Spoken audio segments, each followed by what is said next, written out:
Christianity was in Africa before Europe. Christianity was in Africa before Europe, history they skip.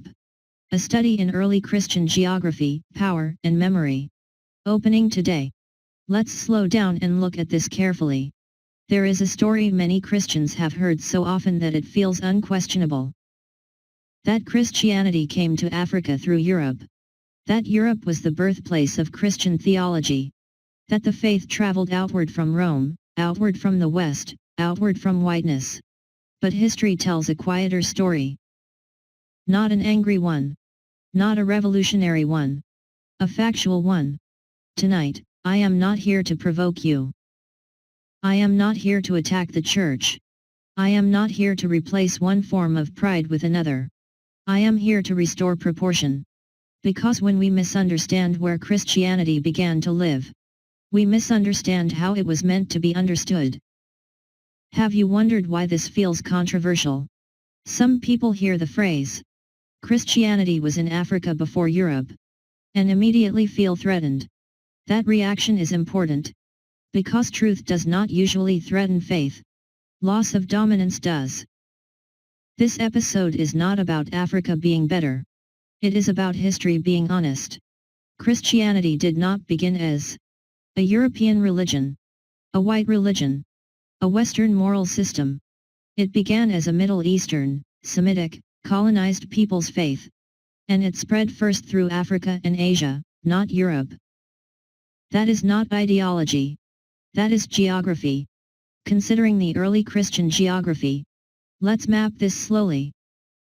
Christianity begins in Jerusalem, under Roman occupation, among Jews, not Europeans. Within one generation, Christianity spreads to Egypt. By the mid-1st century, Alexandria becomes one of the most important Christian intellectual centers in the world. This is not debated history.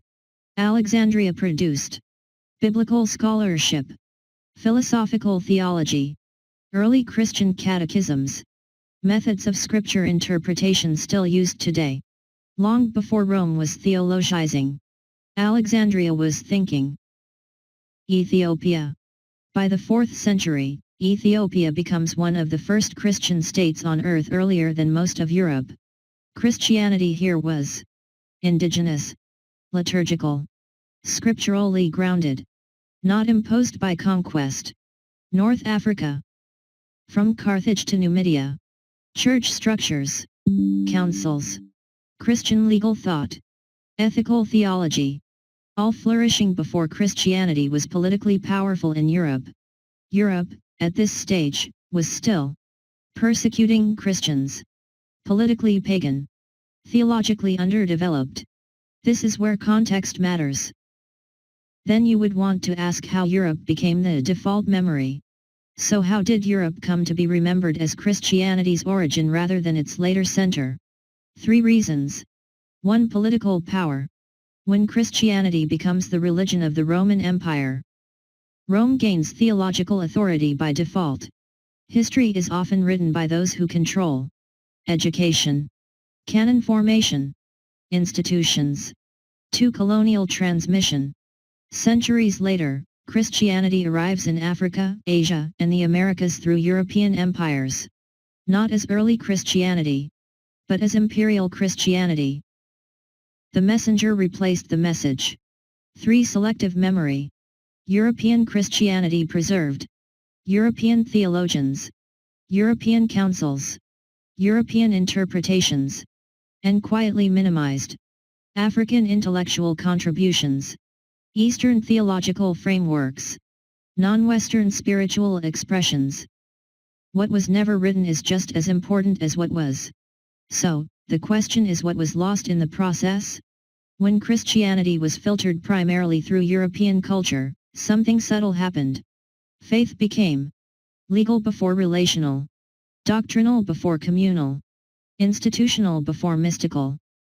Early Christianity was deeply communal, philosophical, contemplative, integrated with daily life.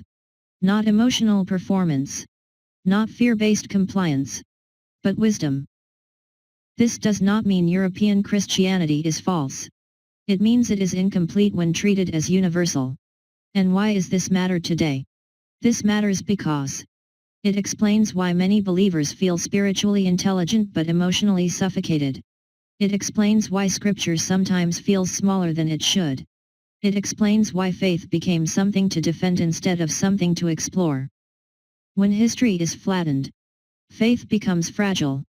But when faith is contextualized, it becomes resilient. For closing reflection plus invitation, let me say this carefully. This channel is not asking you to replace one cultural Christianity with another. It is inviting you to see wider, think deeper, believe with maturity. Christianity does not belong to Europe. It does not belong to Africa.